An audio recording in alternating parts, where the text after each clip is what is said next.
তো হ্যালো বন্ধুরা, আমি রাজেশ আবারও একটা ভৌতিক ও রহস্যময় ভিডিও নিয়ে এসেছি। চলুন ভিডিওটা শুরু করা যাক। তো বন্ধুরা, পুরুলিয়ার বেগুনকুদর রেল স্টেশনটি নামটা শুনলেই অনেকের মনে ভেসে ওঠে এক ভয়ঙ্কর রহস্যের ছবি। কিন্তু সত্যিই কি এই স্টেশনটি ভুতুড়ে?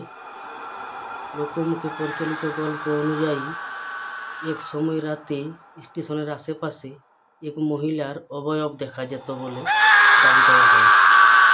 এই গল্প ধীরে ধীরে ছড়িয়ে পড়ে আর স্টেশনটি ঘিরে তৈরি হয় এক ভয়ের পরিবেশ। শোনা যায় এই আতঙ্কের কারণে স্টেশনটি নাকি দীর্ঘ সময় বন্ধ ছিল, প্রায় 14 বছর। স্টেশনটি বন্ধ থাকার গল্প বিভিন্ন জায়গায় প্রচলিত, কিন্তু এখানে রয়েছে আসল প্রশ্ন, সত্যিই কি সেখানে কোনো অতিপ্রাকৃতিক ঘটনা ঘটেছিল?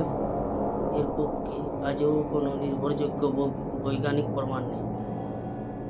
তাই বেগুনকুদর ভুতুড়ের গল্প সত্য ঘটনা বলে লোককথা ও রহস্য হিসেবে দেখা উচিত। তবুও দিনের আলো চলে গেলে নির্জন স্টেশনটি আর তার চারপাশের নীরবতা এই পুরনো গল্প যেন আরও রহস্যময় করে তোলে। আপনার কি মনে হয়, বেগুনকুদর সত্যি কি ভুতুড়ে, সবটাই মানুষের তৈরি একটা গল্প?